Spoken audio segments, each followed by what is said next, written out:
So, if you are staring at a screen right now, or, maybe the next time you look at your phone, I actually want you to try a little experiment. Just look at a bright white logo sitting on a pitch black background. And now imagine taking that exact same logo, making it black, and dropping it onto a bright white background. Right, just a simple inversion. Exactly, just swapping the colors. And if you were to ask, like anyone on the street, they would tell you those two logos are the exact same size. Obviously, right? Yeah. But your brain it's actually lying to you, completely lying. The white logo, the one in the dark, is going to look significantly fatter and heavier. Oh, absolutely. It's a huge difference. Yeah. And centuries ago, Galilei actually figured out exactly why this happens. And today, if a graphic designer doesn't know how to compensate for this bizarre biological glitch, their designs are just, they're doomed to fail from the very moment they leave the sketch pen. It is such a fascinating phenomenon because, we spend so much time thinking of graphic design as this purely artistic endeavor, right? Like picking pretty colors or choosing a nice font. But the reality of visual communication is grounded so deeply in neuroscience and physics and optical illusions. Yeah. And when an aspiring designer relies entirely on just their artistic instinct, well, they usually fall right into these biological traps. And then they just end up trapped in this exhausting cycle of trial and error. Staring at a screen at 3 a.m., knowing a logo looks wrong, but having absolutely no idea why. So welcome to today's deep dive. If you are that aspiring designer, or even if you're a seasoned pro looking to refine your eye and just understand the actual mechanics of visual perception, you are in the perfect place. Yeah, we are definitely getting into the weeds today. We really are. Our mission here is to short-circuit those years of painful trial and error. We're breaking down the core, just non-negotiable visual concepts that every single graphic designer needs to master. And not just to make things look good, but to make them functionally survive out there in the real world. Right, because we are going to move far past that subjective, unhelpful feedback of, make it pop.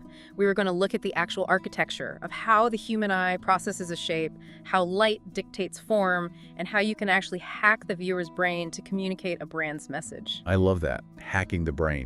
And to do this, we are pulling all of today's insights directly from an incredibly dense foundational text. We are focusing specifically on Chapter 3, which is called Visual Matters, from the book Principles of Logo Design. And I gotta say, I have been completely consumed by this text all week. It's a game changer, really. It totally is. Once you understand the mechanics laid out in this chapter, it just fundamentally, permanently alters how you look at the corporate branding on the buildings, the billboards, and the products you interact with every single day. You can't unsee it. No, you really can't. Now, before we jump into the absolute deep end of visual physics here, I need to let you know how you can get your hands on this material. You can buy the book right now by going to the Amazon book link, which is https://amzn.4nt5b. But honestly, even easier than typing all that out, you can just easily buy the book by scanning the QR code of the book link provided in the description below. Highly recommend checking that out. Yeah, definitely do that. And while you're down there looking at the description, please hit follow for more technical design breakdowns and career building content. Okay, so let's start at the absolute beginning. Before we even talk about shapes or logos, we have to talk about the physical universe, right? We have to talk about light. Right. Light is the fundamental building block of all visual perception. Without an understanding of how light creates depth and shade and volume, a designer is just pushing flat, lifeless vectors around on a screen. Right. And when a new designer wants to add depth, the very first thing they usually reach for is the gradient tool. It is like the ultimate temptation. Oh, absolutely. It's so easy. It is. You click a button in your software, you drag a line across a circle, and suddenly you have this smooth, sweeping transition from, say, neon purple to deep ocean blue. And it feels like magic. But the source text actually issues a massive warning about gradients. They are frequently considered an amateur cliché. So why is a tool that creates such a beautiful, kind of ethereal effect frowned upon in professional logo design? Well, the problem with the modern digital gradient tool is that it provides this massive, unearned dopamine hit, right? It masks a weak underlying structure, like heavy makeup. Oh, that's a great analogy. Yeah, but beyond the aesthetics, there is a brutal mechanical reality that new designers rarely anticipate until it's just way too late.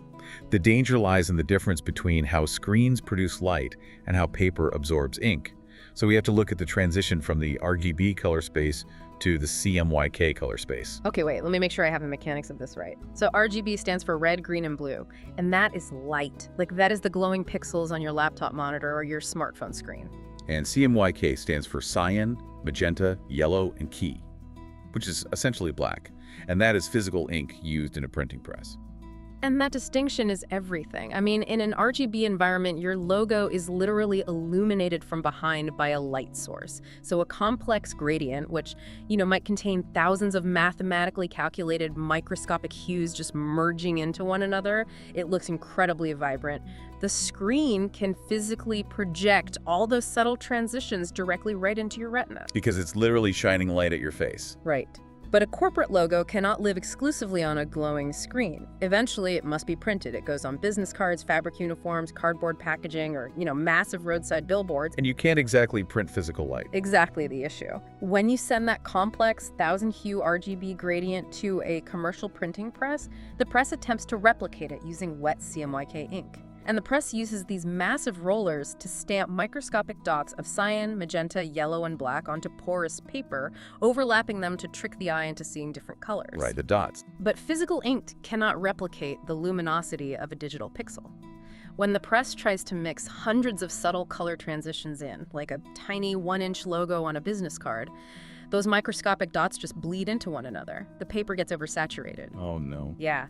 The vibrant, ethereal sunset gradient you designed on your MacBook suddenly turns into this dark, muddy, indistinct smudge on the actual printed material. Wow. So the tool that made the design look amazing on the screen is the exact thing that destroys it out in the real world. Yeah. So how do we fix this? I mean, if a designer genuinely needs to convey a dimensional, rounded look, but they know a traditional gradient is going to turn into a swamp on paper, what is the mechanical workaround? Well, the author provides a highly effective methodology called color gradation simplified. And the underlying philosophy here is that the less visual data a logo forces the brain to process, the clearer and more memorable the image becomes. Less is more. Exactly. Instead of relying on a software algorithm to generate thousands of intermediate blending colors, the designer takes control and manually reduces the gradation down to just a handful of solid, distinct, flat hues. There is a brilliant visual example of this in the text. It's an owl mark designed by studio George Bokhua. And when you look at the owl's wings, you instantly perceive the rounded, volumetric curve of the feathers. But when you look closer, there is no smooth gradient. None at all? Right. The wing is actually constructed from maybe 3 or 4 discrete, hard-edged geometric slices. Each slice is just filled with a single solid shade of gray, stepping down from light to dark. And by breaking the gradient into discrete bands of solid color, you completely bypass the CMYK printing problem. A printing press has absolutely no trouble printing 4 distinct flat shades of gray. The ink doesn't overmix, the edges remain razor sharp. Which is what you want. Right. And the brilliant part is, the optical illusion of depth still functions perfectly. When a viewer looks at that logo from a normal distance, their own brain does the work of blending those solid steps together. So the logo remains mathematically simple, infinitely scalable, and prints flawlessly on any material, yet it still communicates complex volume. Okay, so that makes perfect sense for color and grayscale.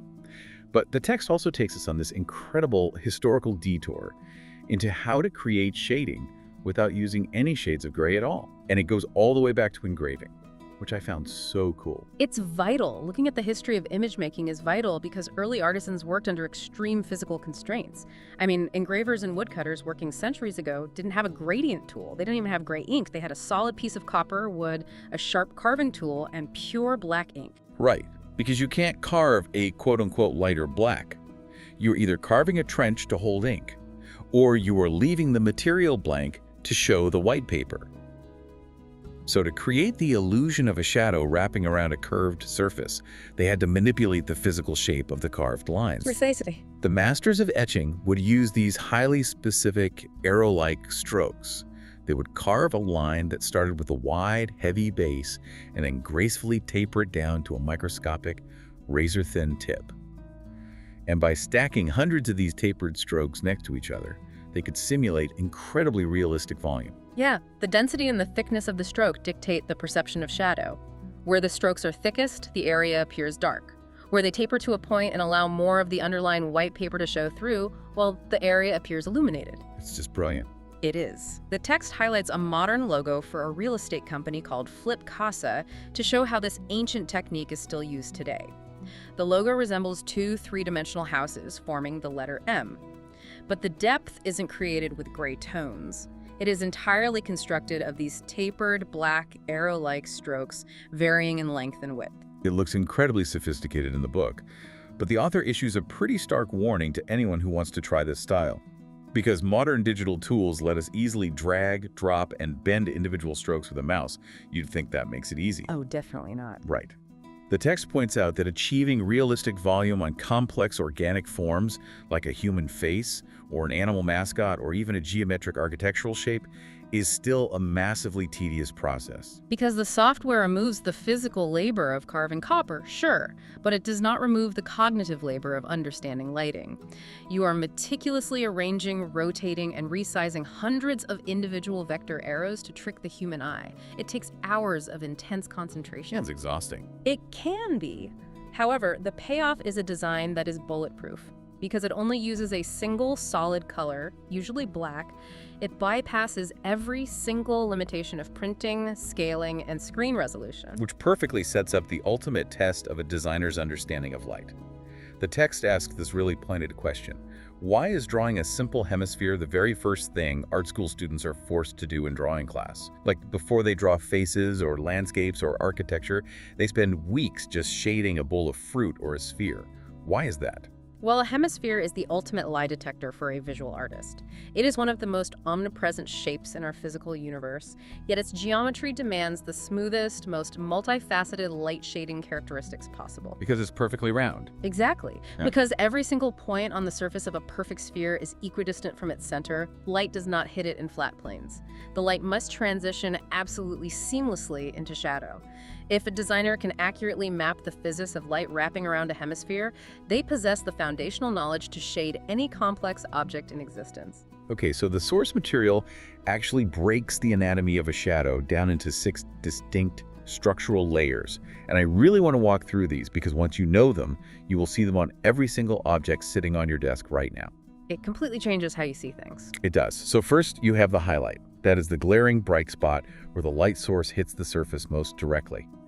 Then, as the curve of the sphere rolls away from the light, you enter the midtone, which is the true baseline color of the object. Right, the local color. Right. Then, continuing away from the light, you fall into the core shadow, which is the darkest band of shading on the physical object itself.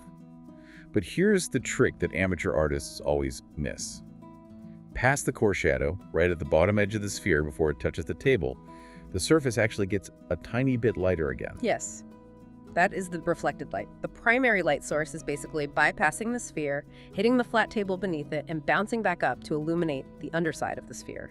And capturing that reflected light is what gives a two-dimensional drawing a profound sense of physical grounding, right? Absolutely. It tells the viewer's brain that this object actually exists within a real environment. It's like the secret sauce of realism. Yeah. And then moving off the object entirely, you have the cast shadow stretching across the table away from the light source. And finally, the sixth element, the occlusion shadow. Ah, the occlusion shadow. Yeah, this is that microscopic pitch black line right at the exact point of contact where the bottom of the sphere physically rests on the table, where the geometry is so tight that absolutely zero light photons can penetrate. Zero light. So that is 6 distinct layers of visual data just to draw a shadow. But hold on, I have to stop and ask a practical question here. Yeah. We just spent 20 minutes talking about how CMYK printing ruins complex gradients, and how the color gradation simplified rule dictates that less visual data equals a stronger logo. I see where you're going with this. Right. If I am designing a tiny logo for a smartphone app icon, and I try to cram a highlight, a midtone, a core shadow, reflected light, a cast shadow, and an occlusion shadow onto it, Right. isn't that going to look like a chaotic, unreadable mess? It absolutely will.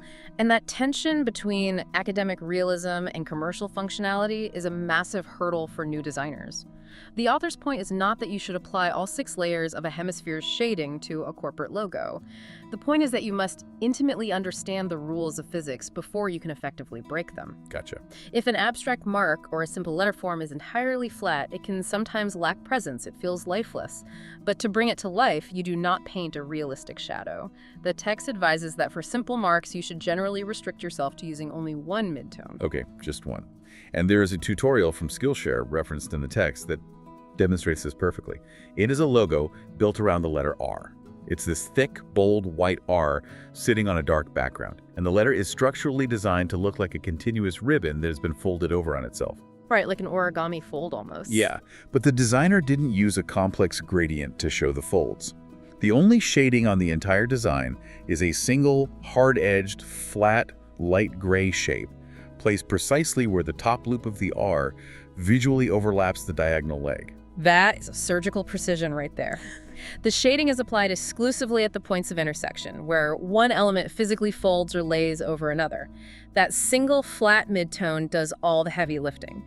It implies a light source, it establishes the physical hierarchy of the overlapping ribbons, and it creates a profound sense of depth. Just from one gray shade. Exactly. Because it is just one flat color, the silhouette of the logo remains incredibly crisp. It scales down perfectly. It is the perfect marriage of academic lighting theory and commercial simplification. And if a designer wants to push that simplification to its absolute, most dramatic extreme, they employ a technique called chiaroscuro. Chiaroscuro. I just love the dramatic weight of that word. It translates from Italian as light dark. And historically, this is a technique used by Renaissance masters like, think of Caravaggio paintings, where a subject's face is emerging from a pitch-black room into a stark, blinding shaft of light. It creates incredible emotional intensity. But how does a 16th century oil painting technique translate into a vector graphic for a modern brand? Well, in the context of logo design, chiaroscuro represents the aggressive, intentional elimination of midtones. It is the purest distillation of light and shadow. You are communicating complex form using only the absolute extremes of the visual spectrum. Pure black and pure white. Exactly. The source provides a striking example of this with a self-portrait logo created by designer George Bokhua. It's an illustration of a man with a beard wearing a cap and glasses. Now, if this were a photograph, there would be thousands of subtle gray tones mapping the curve of his cheeks, the folds of his hat, the texture of his beard. But in this chiaroscuro logo, there is almost no gradual shading whatsoever. The side of his face that is facing the imaginary light source is rendered in pure, unshaded white. The side of his face turned away from the light is rendered in pure, solid black. So the designer is basically providing the viewer's brain with the absolute minimum amount of visual data required to recognize a human face. There's the stark white highlight, the pitch black shadow, maybe a single flat gray midtone used merely to separate his white skin from the background and the background itself. 4 flat, unblended tones. And yet it looks incredibly realistic. Because it leverages the human brain's natural desire to solve visual puzzles. Exactly. When you strip away all the transitional midtones, the high contrast image creates a massive visual impact. It is instantly visible from across a crowded room. And more importantly, the viewer's brain automatically fills in the missing information, bridging the gap between the stark white and the stark black. It's doing the work for you. It is. It creates an image that is not only dramatic, but deeply memorable, because the viewer subconsciously participated in constructing it. Okay, so we've successfully built our shape. We've mastered gradients, we've simplified our colors, we understand the physics of the atmosphere, and we've sculpted our logo using light and shadow. But here is the terrifying reality for a designer. You just built that perfect logo inside a pristine, sterile, white digital artboard. Oh, the safe zone. The safe zone. Yeah. Because the moment you deliver that logo to a client, they're going to release it into the wild. They're going to paste it onto chaotic Instagram photos, busy website headers, and weirdly colored physical products. How does our carefully shaded shape survive when the environment around it is totally unpredictable? This is a devastating point of failure for many beginners. They present a masterpiece on a white screen, the client signs off, but the moment the client tries to use the logo in the real world, the design completely falls apart. We have to examine how a shape reacts to its context. And the most common scenario is the transition from a light background to a dark background. All right, let's walk through this because the immediate reflexive instinct of almost every novice designer is simply to hit the invert button. If the logo is black on a white background and the client wants to put it on a dark photograph, the designer just flips the logo to white. Problem solved, right? Not at all. No. The text specifically warns us about the psychological dangers of doing this. They call it the black swan problem. Yes. The author uses a highly literal example here to illustrate a really profound psychological point. Imagine you have designed a logo for a luxury brand, and the mark is a beautifully illustrated, elegant white swan. On a dark background, the white swan looks stunning. It communicates grace, purity, and sophistication. Like a high-end perfume or something. Exactly. But what happens if the marketing team needs to place that logo on a bright neon yellow poster? If you simply tell the computer to invert the colors for contrast, your elegant white swan instantly becomes a solid black swan. And suddenly, you have completely altered the fundamental identity of the brand. A white swan means one thing. A black swan carries entirely different cultural and psychological connotations. It implies rarity, anomaly, sometimes even ominousness or danger. You haven't just changed the color, you've changed the message. Precisely. You cannot allow the background environment to dictate the core attributes of the brand mark. The integrity of the logo must be protected. So when simply inverting the colors is structurally or psychologically unacceptable, the designer must employ a graphic device. I really want to unpack the mechanics of a graphic device because I like to think of it like an airlock on a spaceship. I like that, right? When you are moving from the safe, controlled environment of the ship into the chaotic vacuum of space, you need a transitional chamber that protects you. A graphic device is basically an airlock for your logo. It is a visual containment field, usually a thick, prominent stroke or a solid geometric shape, that completely encloses the logo, isolating it from whatever chaotic photograph or wild color scheme is happening in the background. Exactly. It guarantees legibility by providing a guaranteed high contrast zone immediately surrounding the intricate details of the mark. The text offers an example of a delicate white crane logo. Rather than trying to adjust the color of the incredibly thin lines of the bird to match varying backgrounds, the designer placed the white crane permanently inside a solid, dark gray circle. The airlock. Right. That dark gray circle is the graphic device. No matter where you paste that logo on a busy forest photograph or a bright orange billboard, the crane is always perfectly visible against its dark gray home. But the text offers a really nuanced piece of advice regarding the actual shape of that airlock. If your logo is perfectly round, putting it inside a circular graphic device makes total sense. They harmonize. But what if your logo is highly irregular? What if it's a jagged illustration of a mountain range or a starburst with dozens of sharp points sticking out in every direction? Right, what do you do then? The instinct is to try and draw a custom undulating border that tightly hugs all those weird edges. And the author strongly advises against that. Tracing a complex, undulating boundary around a highly irregular shape almost always results in a visual mess. It looks like a poorly cut sticker. Yeah, it really does. The underlying mechanical reality of modern design is that almost every medium we use is rectangular. Smartphone screens, laptops, printed pages, billboards, they are all rigid geometric grids. Therefore, enclosing your irregular logo inside a fundamental geometric shape, a basic square or a simple circle, is functionally superior. It might feel slightly less bespoke or organic to the designer, but it anchors the chaotic logo to the rigid grid of the medium. It creates a robust, stable, and unfailingly professional presence. Okay, now we are arriving at what might be the most mind-bending concept in the entire book. We touched on this in the very beginning, but we need to deeply explore the Galileo illusion. This is where graphic design crosses directly into evolutionary biology and optics. It is the ultimate proof that a designer cannot simply trust what their software is telling them. Exactly. So let's go back centuries. Galileo is staring up at the night sky. He notices a massive discrepancy. When he looks at the planets, like Venus or Jupiter, with his naked eye, they appear to be a certain size. But when he looks at those exact same planets through his telescope, they actually appear smaller. Which is counterintuitive. Right. The magnification of the lens should make them look bigger, but his naked eye is seeing them as larger than they really are. How is that mechanically possible? Galileo realized that a bright object placed against a dark background literally appears larger to the human retina than a dark object of the exact same size placed against a bright background. Modern neuroscientists refer to this as the irradiative effect. It is a biological quirk of how our visual cortex processes photons. When you look at a bright white shape surrounded by darkness, the light literally bleeds over its physical boundaries as it hits your retina. It's physically glowing in your eye. Yeah. The white color radiates outward, exaggerating the perceived size of the object.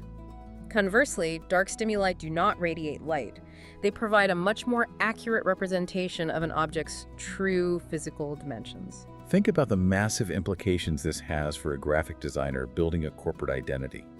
Let's say you design a beautifully balanced, elegant logo using black ink on a white artboard. The lines are crisp, the weight is perfect, the client loves it. Then the client asks for a white version of that logo to put on the dark mode version of their website. Oh boy. Yeah. If you just select the logo and change the fill color from black to white, your brain is going to sabotage the design. Right. The irradiative effect kicks in. The white light bleeds outward, The elegant, crisp lines suddenly look swollen. The logo looks like it gained 10 pounds of visual weight. It feels entirely out of balance, even though the computer mathematically proves it is the exact same size. And this is the critical threshold separating amateurs from professionals. The amateur trusts the software's bounding box. The professional trusts the optical reality, and they actively compensate for the brain's biological glitch.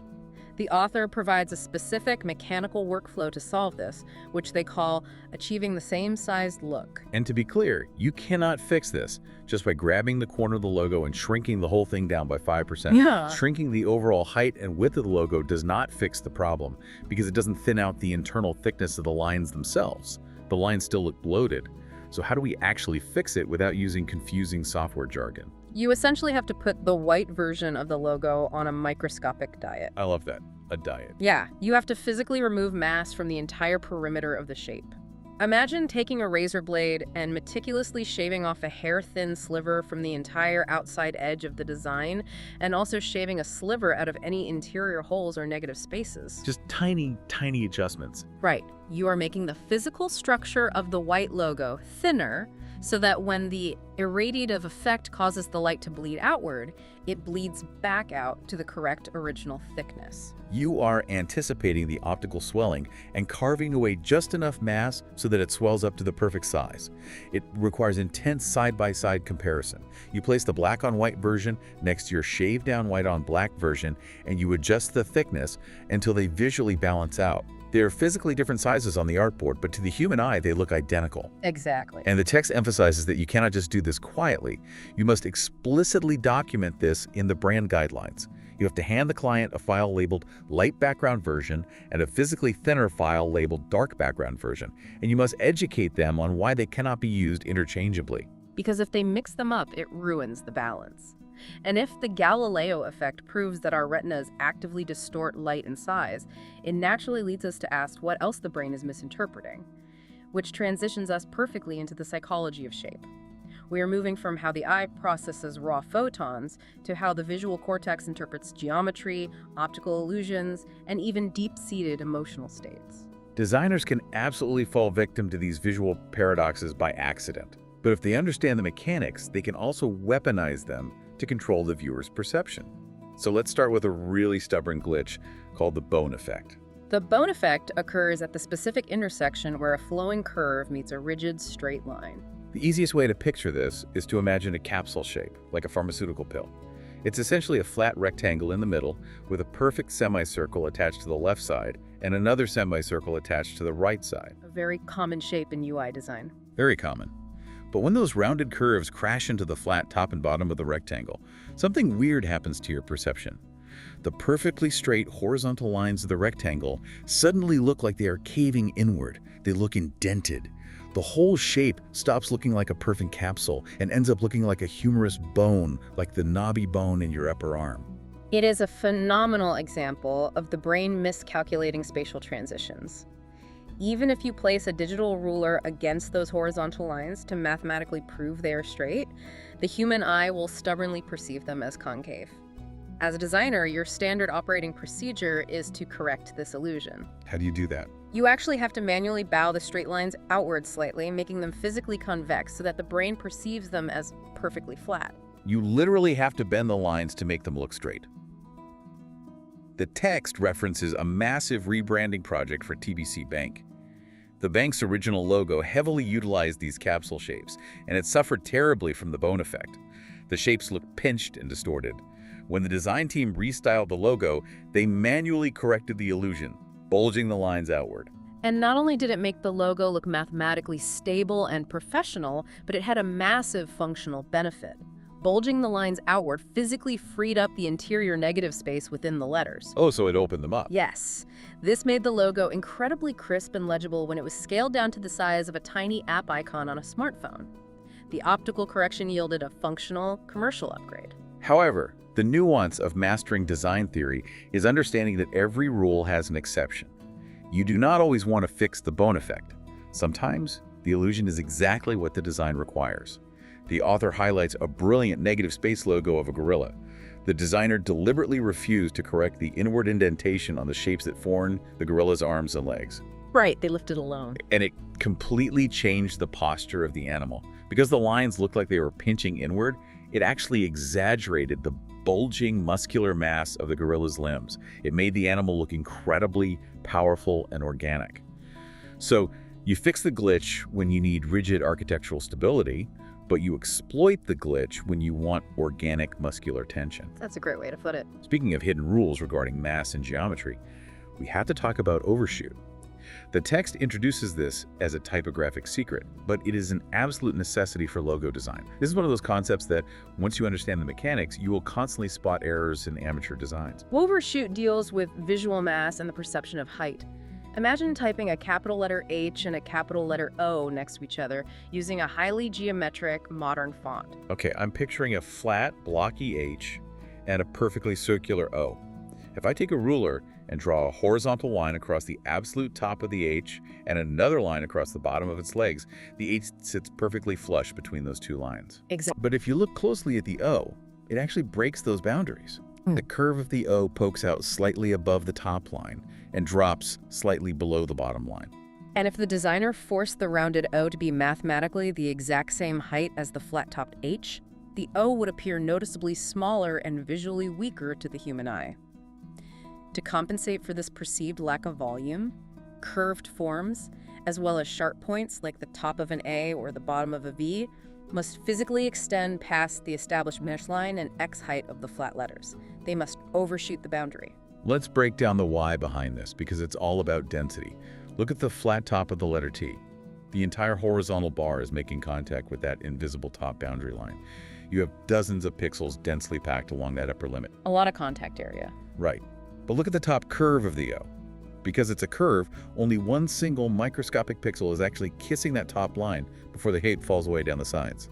The brain registers the massive heavy top of the T, compares it to the single pixel at the top of the O, and decides the O is smaller. So to trick the brain into believing they hold the exact same visual weight, the O simply has to be taller. The text notes that applying overshoot is often the very final polish a designer executes. You are zooming in to 800% in your software, tweaking one or two anchor points by a fraction of a millimeter.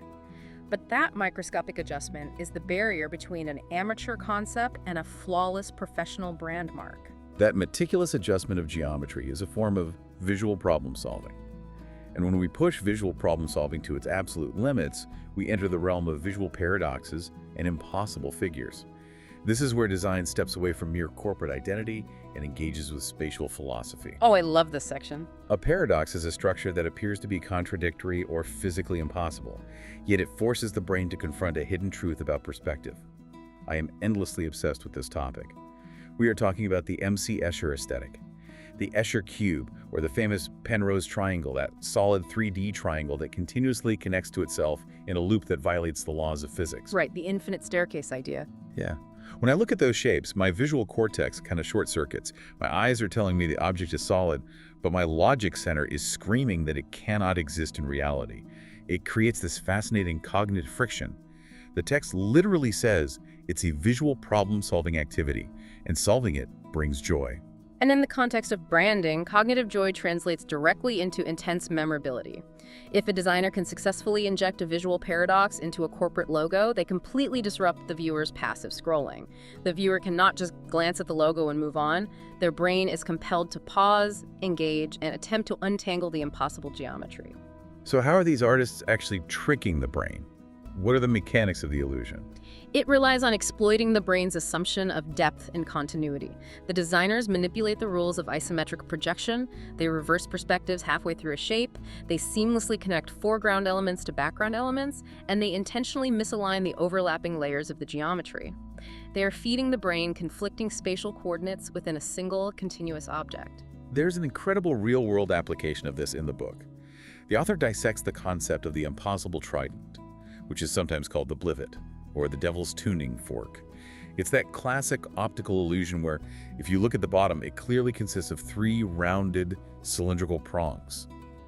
But as your eyes trace those prongs upward, the geometry twists, the negative space collapses, and the top of the object is undeniably a solid rectangular frame with only 2 rectangular holes in it. Yes, your brain cannot reconcile the transition from 3 cylinders to 2 rectangles. The text highlights a designer who took the exact isometric logic of that blivet and applied it to the letter F for a logo.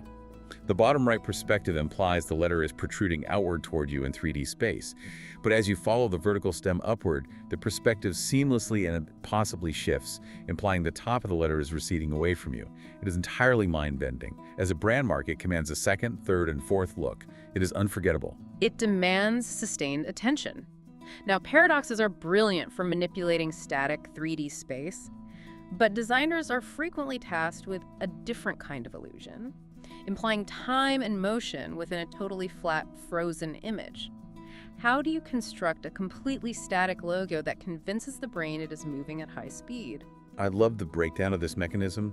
The text points out that visual motion is heavily dictated by cultural conditioning, specifically our reading habits. Because Western cultures read text from left to right, our brains have forged a deep neurological association between a left-to-right flow and forward momentum. A line moving to the right feels like it is advancing into the future. A line moving left feels like it is retreating into the past. Right, it's totally ingrained in us. So if you want a shape to look like it is speeding forward, you manipulate its mass along a left to right axis, you make the left side, the trailing edge, thin and wispy, and you have the volume and thickness increase as the shape moves to the right. The mechanism here is that increasing density creates the illusion of accumulating kinetic energy. Exactly. The text showcases a proposed logo for PepsiCo's data analytics division. It is an abstract circular symbol meant to represent a rotating Earth. But it isn't a solid sphere. It is constructed entirely of horizontal dashed lines. Just lines. Just dashed lines. Yeah. On the far left edge of the circle, the lines are incredibly thin, short, and spaced far apart.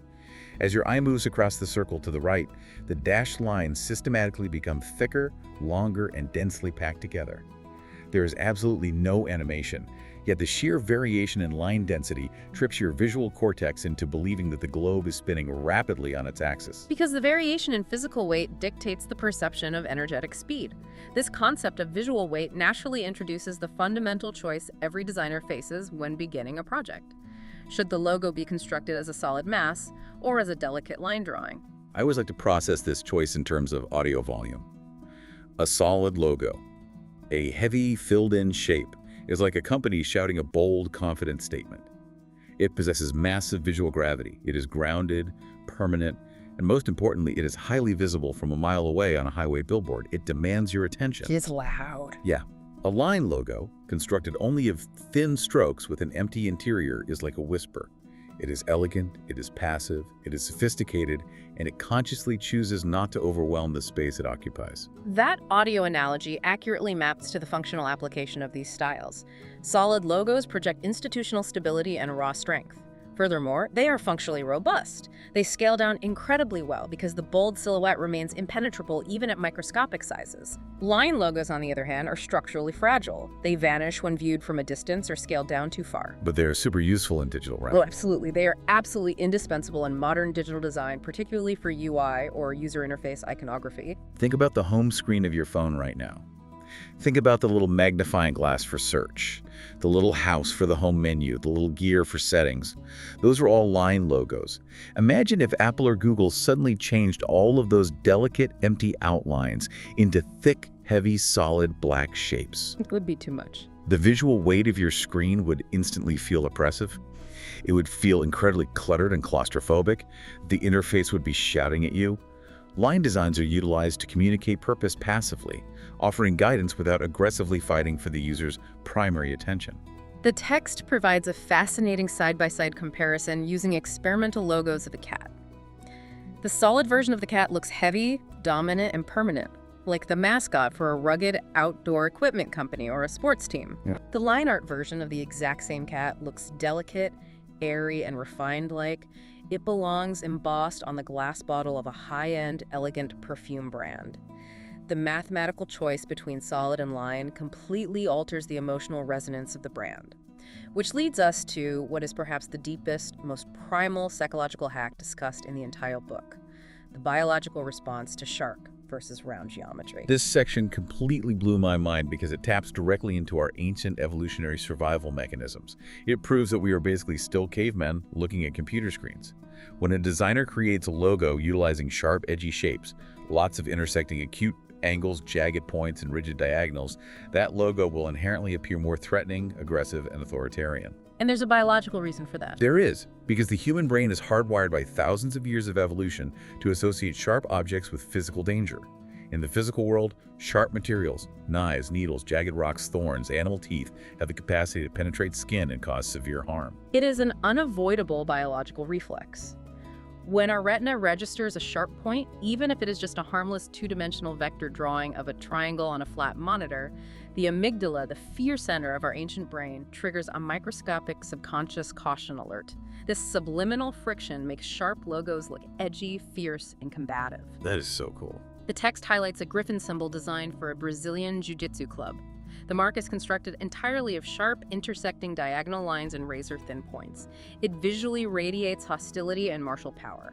It is perfectly suited for a combat sport.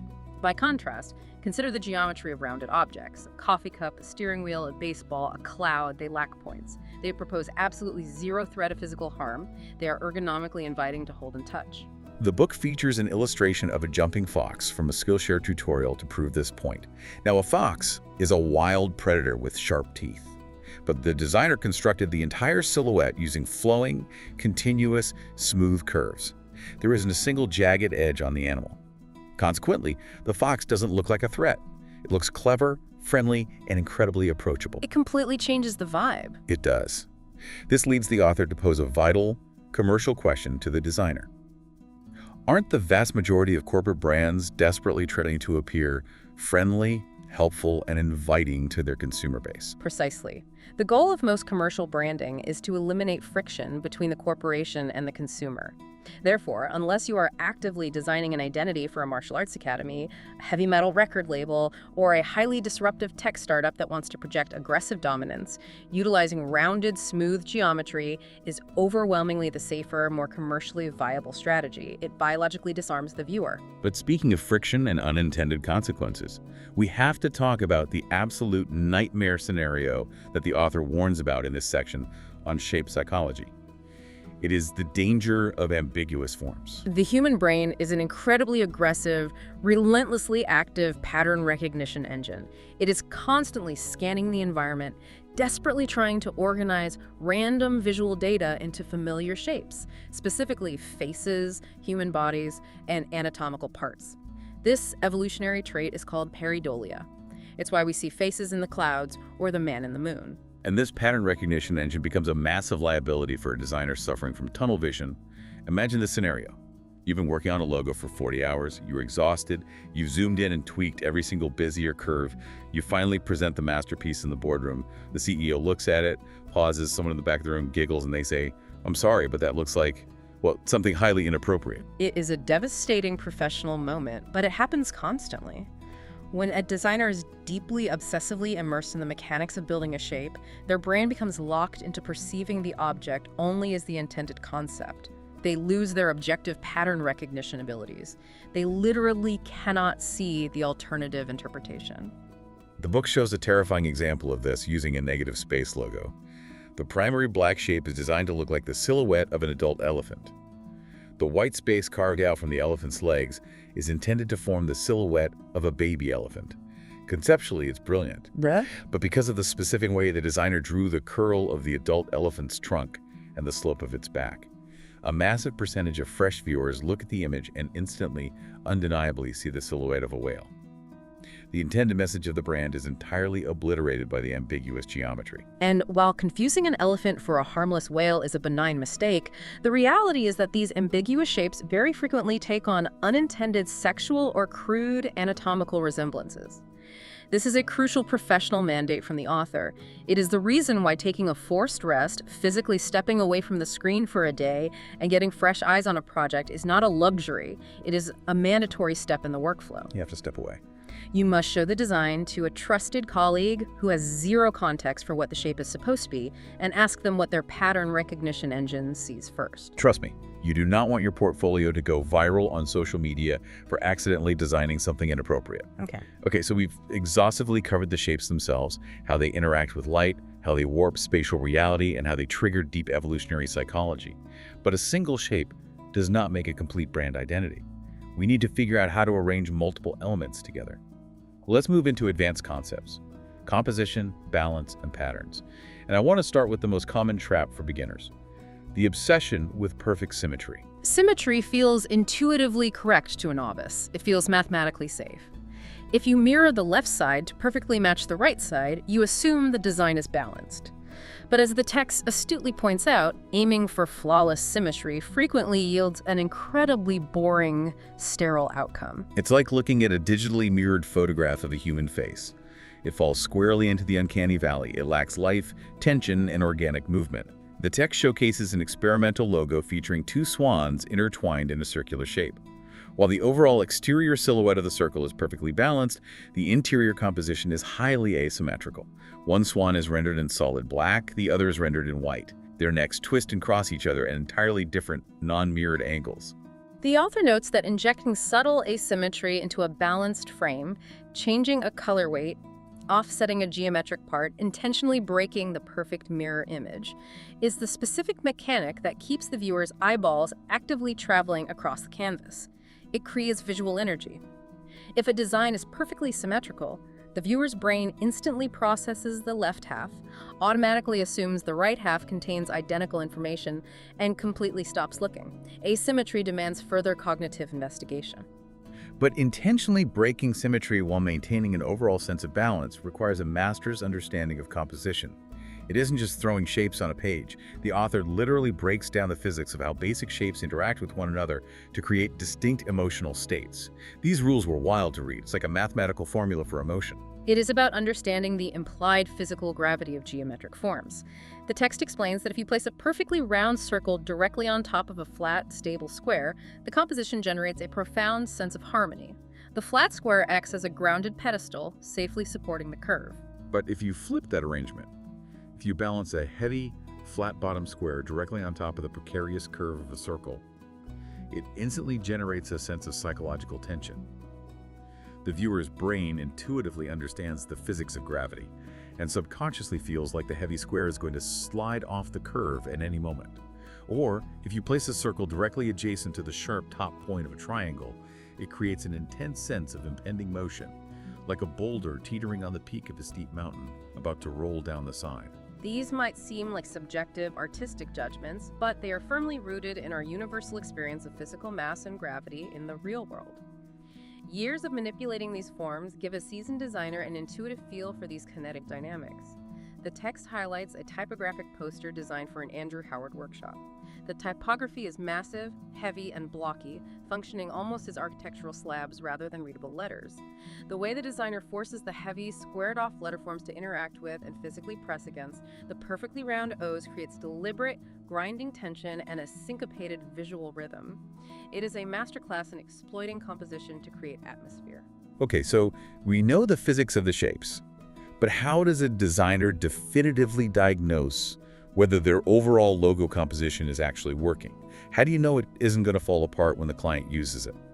The text provides a brilliant diagnostic breakdown. It's essentially a stress test for balance.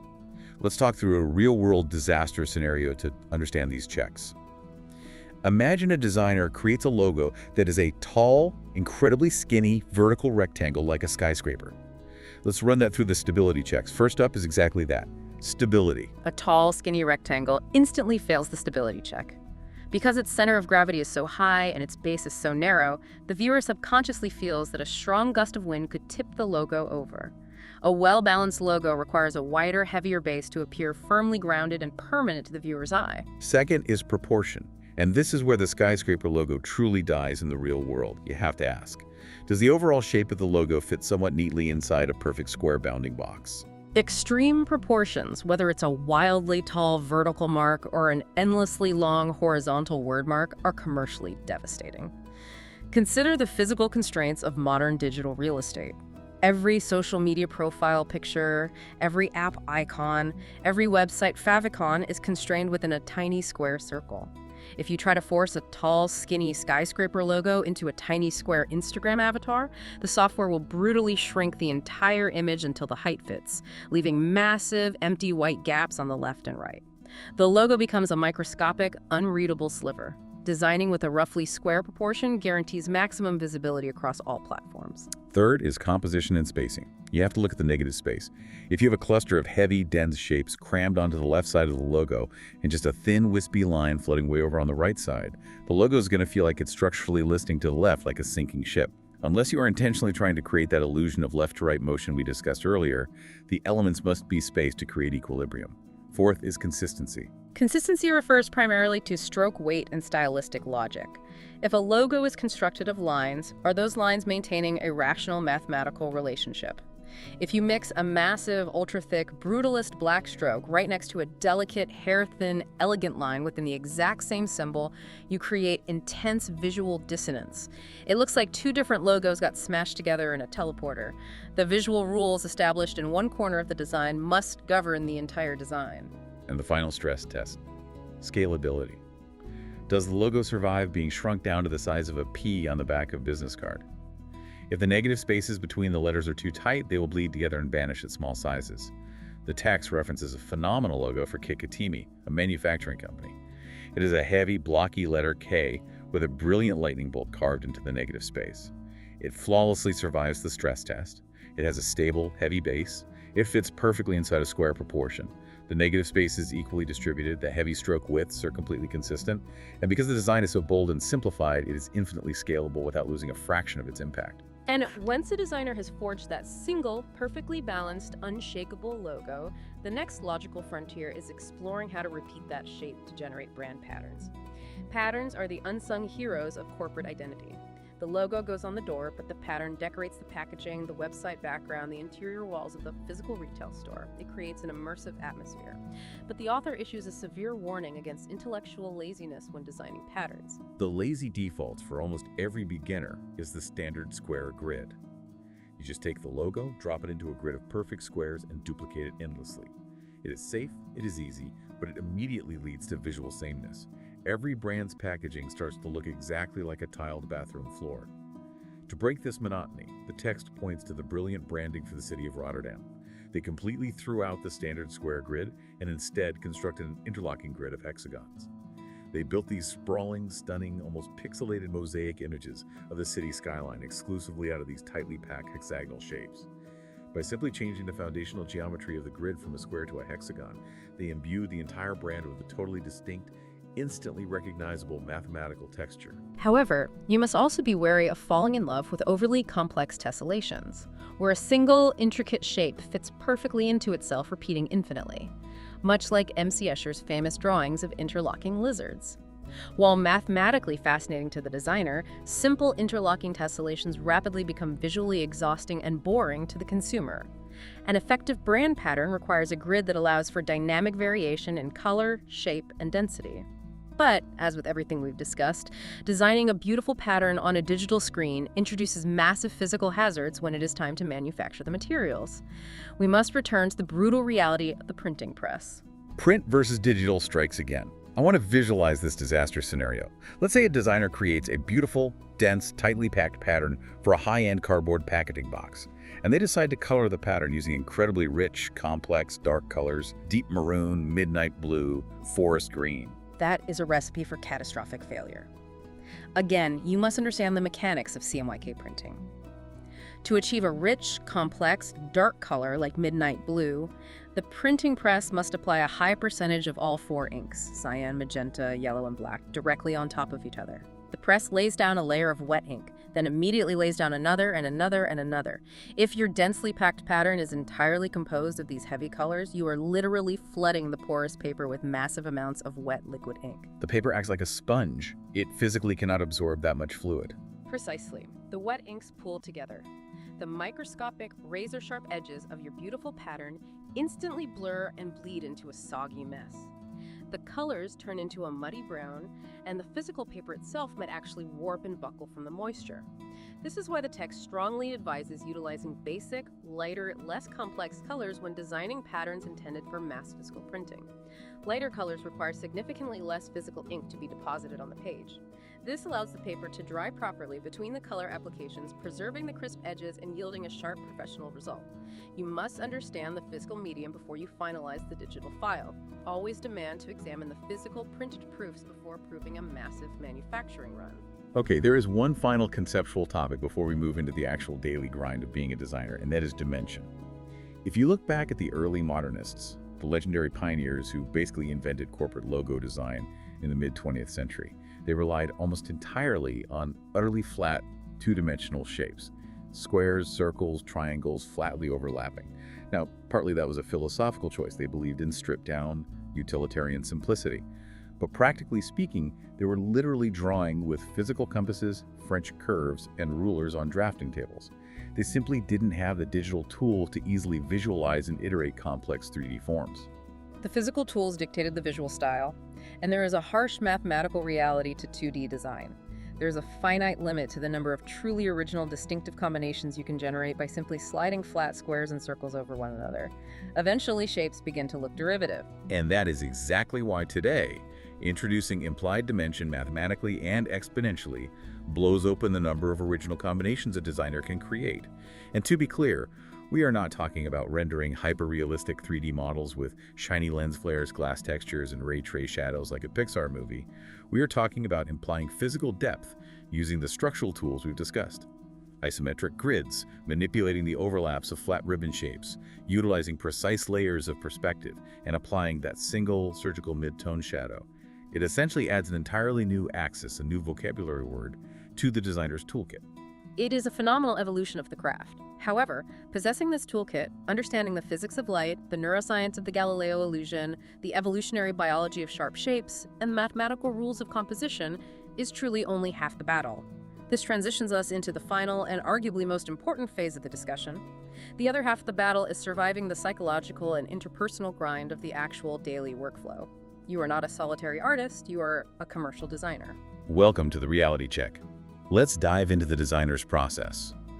First, we need to address the very real biological hazard we touched on earlier, visual fatigue. The text advocates for something called the dialectical approach to combat this. It uses a brilliant analogy. Think about a master chef designing a highly complex, spicy, rich sauce. They taste it, tweak it, and taste it again. If they don't use a palate cleanser like a sip of water or a piece of plain bread between every single tasting, their taste buds become totally overwhelmed and numb. They literally lose the physical ability to accurately judge the flavor of their own creation. The exact same biological numbness happens to your eyes and your visual cortex. It is unavoidable. When you stare intensely at a glowing digital artboard for 4 uninterrupted hours, tweaking the curve of a single letter form, your brain fundamentally stops seeing what is physically on the screen and starts seeing what it desperately wants to see. You lose all objective critical judgment. You cannot trust your own eyes. So how do we actively cleanse the visual palette? The first step the author demands is absolute, almost paranoid discipline regarding your file management. You must meticulously copy your work at every stage. You start with a sketch. You make a small adjustment that feels like an improvement. Immediately duplicate that logo, drag the copy to the side of the artboard, and only continue working on the new copy. You must leave a visible chronological trail of breadcrumbs across your screen. Never, ever overwrite your history. Why? Because sometimes that better adjustment leads you down a rabbit hole, and 3 hours later you realize the design is completely ruined. You must retain the ability to instantly retreat to a previous, uncorrupted version. Beyond the safety net of retreating, maintaining that visual timeline allows for the dialectical approach, a true objective comparative analysis. You can place version 2 next to version 5, step back, and objectively judge if the evolution is actually serving the brand's core message. But perhaps the most fascinating immediate palette cleanser mentioned in this section is the mirror trick. I absolutely love this detail. The text notes that classical portrait painters, the masters working in oils centuries ago, used to place a physical mirror directly next to their easel. As they worked, they would turn and look at the reflection of their painting in the glass. Because they had spent weeks staring at the canvas from one specific angle, their brain had normalized all the tiny errors. They literally couldn't see that they had painted the nose slightly crooked, or that the left eye was hovering slightly higher than the right. But the instant they looked at the mirrored image, the spatial reversal violently shattered the brain's familiarity. Suddenly, all those hidden structural flaws became glaringly, painfully obvious. The underlying neurological mechanism is identical today. The exact same principle applies directly to digital logo design. When you feel stuck, or when you think a logo is absolutely perfect, select the entire vector object and hit the command to flip it completely horizontally on your artboard. By reversing the geometry, you forcibly strip away your brain's comfortable familiarity with the shape. It forces your visual cortex to completely reevaluate the physics of the geometry from scratch. Proportional defects, lopsided weight distribution, or an unintentional bone effect that you stared past for hours will instantly leap off the screen. It is an incredibly humbling, essential diagnostic tool, particularly when you are attempting to balance complex asymmetrical elements or character illustrations. Speaking of getting out of your own head and breaking bad habits, the author dedicates an entire section to the necessity of experimentation and planned accidents. This advice resonates so deeply with me. The text essentially commands the designer, go completely outside your comfort zone, do something dirty or ugly. When you are feeling creatively burned out, when you are paralyzed by the pressure of endless client demands, you have to reconnect with the physical joy of making things. The digital environment is sterile and mathematically perfect, which can lead to rigid, predictable solutions. The text explicitly emphasizes that experimentation should not just be a software exercise. You must physically step away from the glowing screen. If your entire portfolio consists of minimalist, Swiss-style black and white vector graphics, force yourself to buy a canvas and physically paint with toxic, chaotic neon acrylics. If you spend your days building heavy, solid architectural marks, challenge yourself to bend a continuous shape out of a single piece of copper wire. Yes. The text is a massive advocate for incorporating real-world physical objects into the brainstorming process. Let's be honest, it is incredibly difficult for the human brain to accurately visualize complex, intersecting 3D shapes floating in a void. The author strongly suggests going to an art store and buying plastline modeling clay or rolls of adhesive tape, metal wire, or thick paperboard. Physically building a rough, messy, three-dimensional mock-up of your logo concept changes everything. It allows you to hold the brand mark in your actual hands. You can rotate it under a harsh desk lamp to see how real-world cast shadows interact with curves. You can view it from extreme, unexpected angles that you simply never would have discovered by staring straight on at a flat digital monitor. The tactile feedback fundamentally alters your creative approach. There are two striking examples of this methodology showcased in the book. One is a clock face design utilizing highly experimental, geometric, aggressively overlapping physical numbers. That other is a corporate logo for the ACT Research Center. The author openly admits that the final brilliant solution for that logo was generated by a chain of accidents during an experimental phase.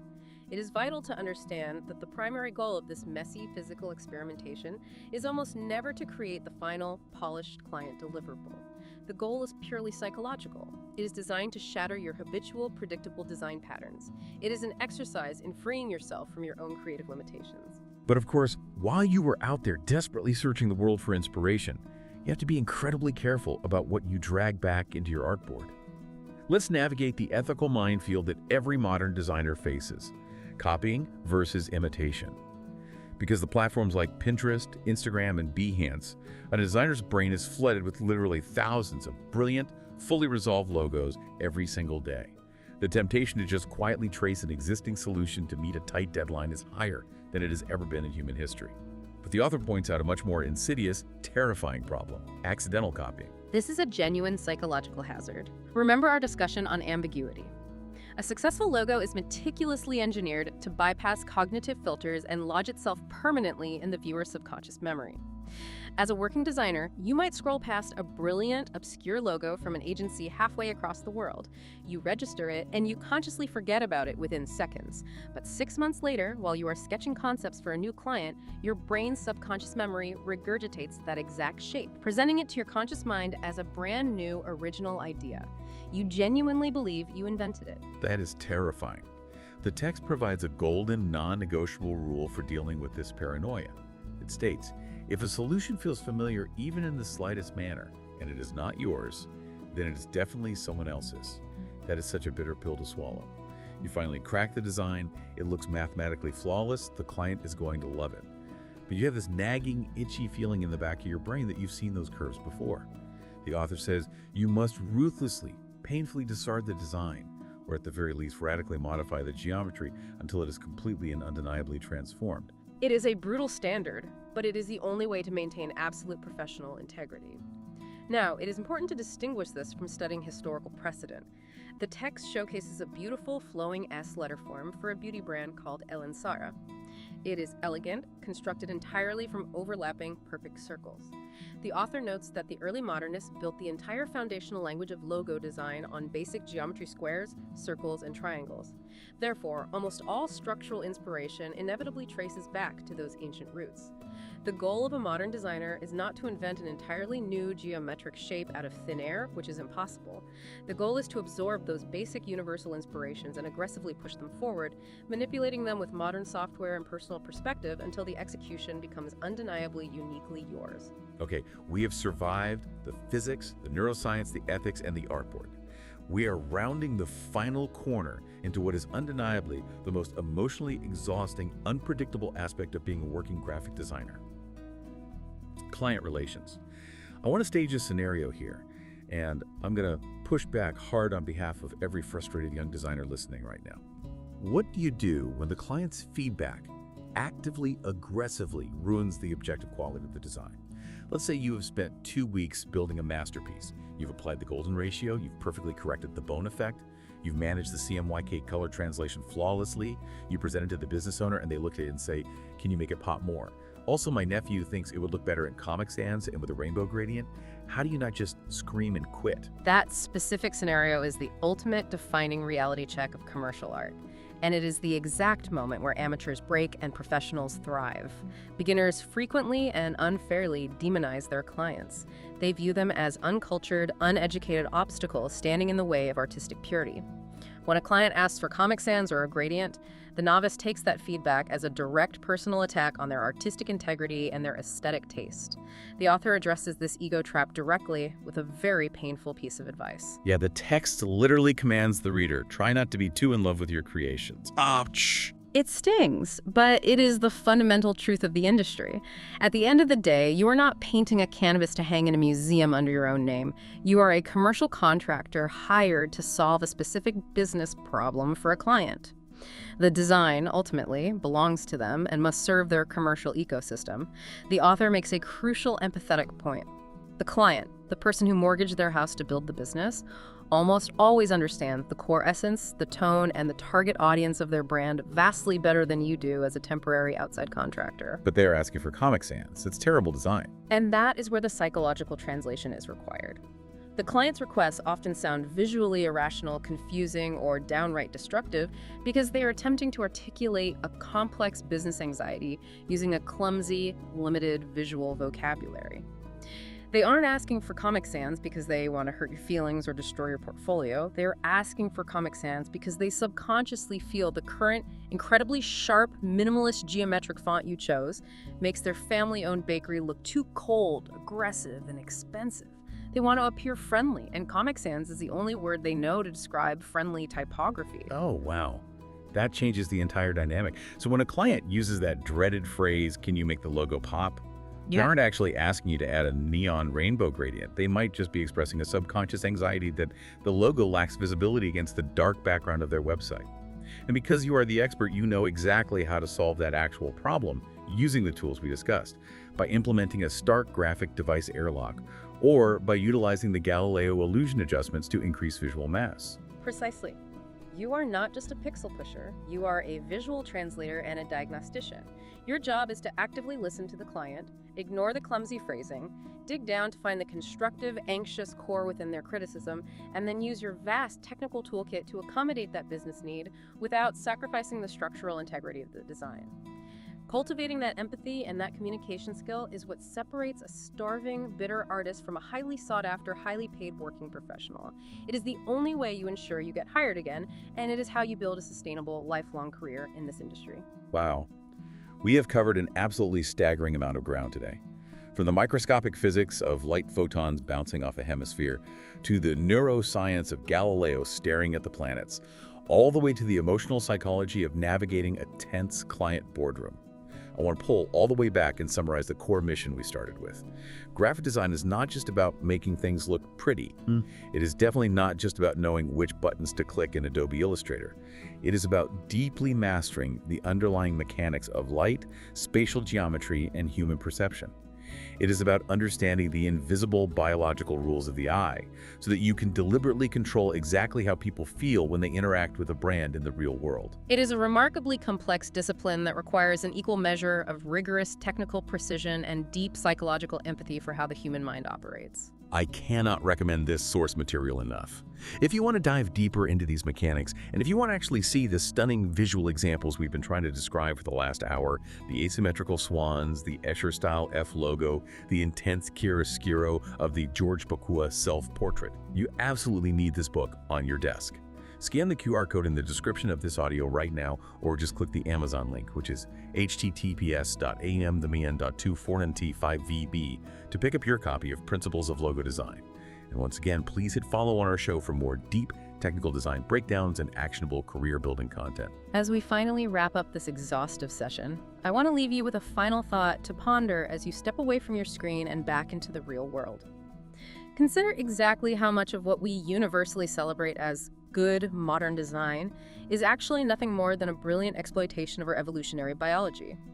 We are taking ancient primal survival mechanisms, our deeply ingrained neurological fear of sharp, penetrating objects, our retina's clumsy miscalculation of bright light radiating in the dark, our innate dopamine-driven desire to untangle spatial puzzles, and we are neatly commercially packaging them into modern corporate identities to sell software and sneakers. It's honestly a little bit wild to think about it that way. We're hacking cavemen. We truly are.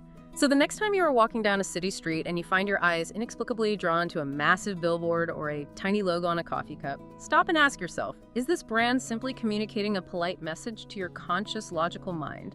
Or did the designer just execute a perfect, inescapable trick on your ancient, primitive brain?